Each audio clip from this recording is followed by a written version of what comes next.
Bonjour à tous, bienvenue dans la chronique de conseil advisory SAP pour tous. Cette chronique vise à vous expliquer le plus simplement possible les termes et concepts de SAP. Pour notre deuxième chronique, je vais vous expliquer la différence entre SAP GUI et SAP Fiori. SAP GUI pour Graphical User Interface est le logiciel SAP installé sur votre ordinateur, tandis que le SAP Fiori est le Launchpad SAP Fiori. SAP Fiori, c'est la solution cloud de SAP. Sans plus attendre, rentrons dans le vif du sujet.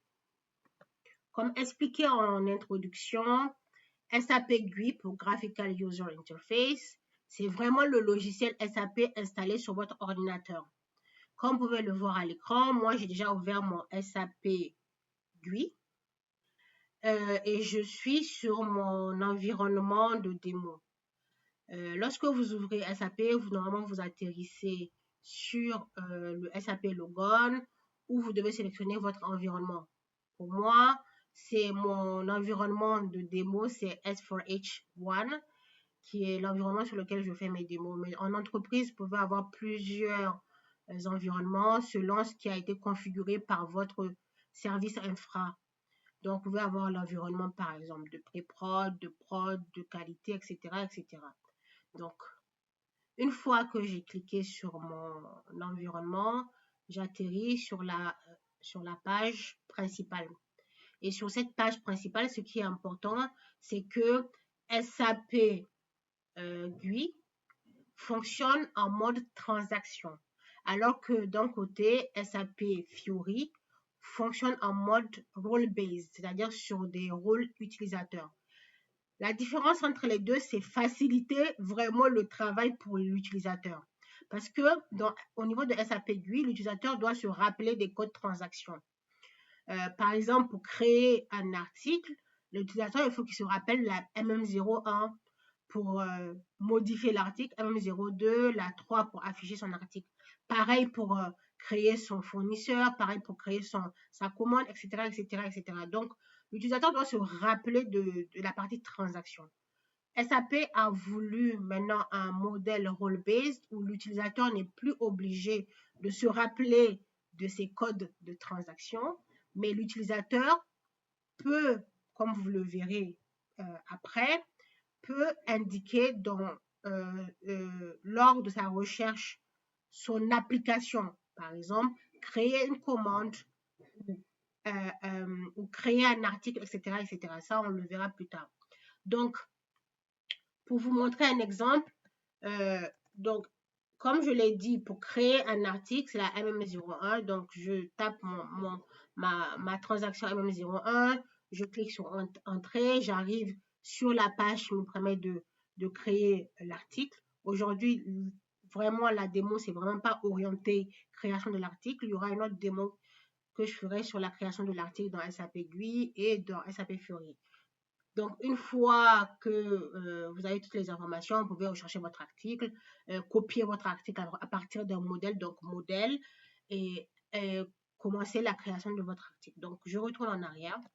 Il faut savoir que vous pouvez accéder à SAP Fiori, ce qui est très intéressant. Vous pouvez accéder à SAP Fiori via votre SAP GUI.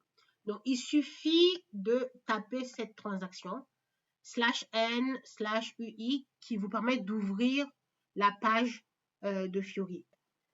Après avoir validé la transaction dans le SAP GUI, le GUI nous ouvre notre page Fiori. Comme vous le voyez, la page Fiori, elle est vraiment embarquée sur Internet. C'est un lien Internet qui s'ouvre. Donc, c'est notre page de garde. Notre page de garde est organisée en fonction de sections. Ces sections peuvent être modifiables. C'est des éléments qu'on peut construire. Donc, par exemple, dans chaque section, apparaît des applications. C'est des applications qu'on utilise. Par exemple, en tant que data steward, lorsque je veux créer mon article, je sais que j'ai créé une sous-section qui s'appelle données de base. Dans cette sous-section, je retrouve les applications que j'utilise. Contrairement à GUI, comme on l'avait vu, où il est nécessaire de chercher via les codes transaction, dans Fiori, le profil qu'on a nous permet d'accéder à certaines applications.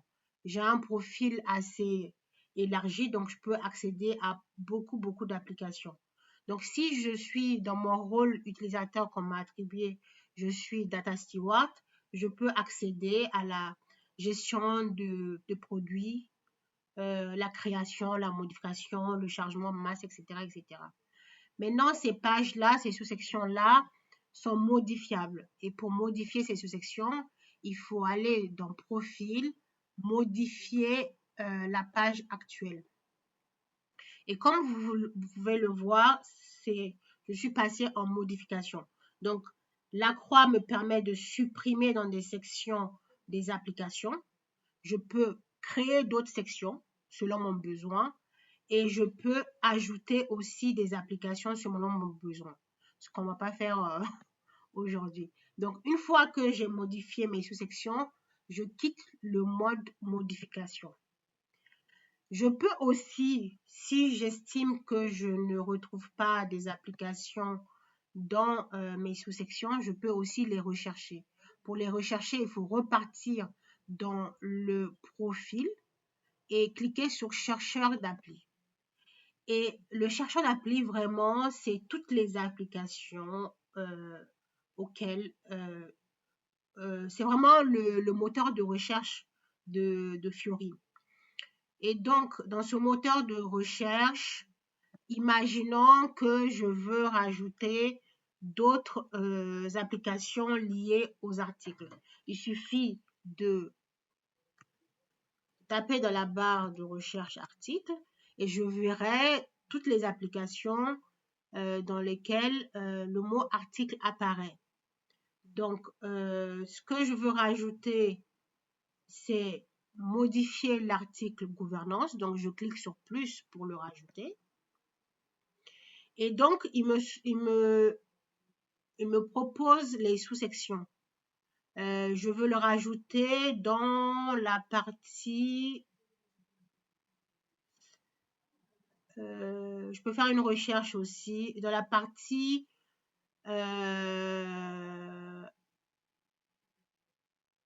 dans n'importe quelle partie sélectionnée, je peux le rajouter par exemple dans cette partie-là. Analyze MDG Change Request et donc je clique sur OK. Donc l'application a été rajoutée dans la sous-section sélectionnée. Lorsque les applications sont rajoutées dans les sous-sections sélectionnées, une coche bleue s'affiche, donc ça veut dire que l'application est déjà présente. Et pour le plus, ça veut dire que c'est pour ajouter au fait l'application dans les sous-sections au niveau de l'accueil. Ça, c'est vraiment le catalogue de ce qu'on appelle le catalogue d'appli. On a aussi la possibilité d'accéder au GUI via le Fiori. Donc ça, c'est vraiment le menu SAP où on peut sélectionner notre environnement. Pour le mien, c'est le SCH. Et je peux taper pareil des codes transactions comme je veux. Mais l'idée, c'est vraiment pas d'aller sur la partie GUI, c'est vraiment de rester sur la partie Fiori. La plupart du temps, les gens utilisent le catalogue pour rechercher les applications et les rajouter dans les sous-sections à l'accueil. Une fois que l'action est effectuée, il suffit de retourner sur la page d'accueil pour retrouver la première page. Il y a plein de possibilités. Comme vous pouvez le voir, c'est vraiment orienté rôle utilisateur. Les applications, en tant que, par exemple, Data Steward, j'ai droit à telle ou telle application. En tant que acheteur, j'ai droit à telle ou telle application. Ainsi se termine notre démo sur la différence entre SAP GUI et SAP Fiori. Merci et à la prochaine pour une autre démo.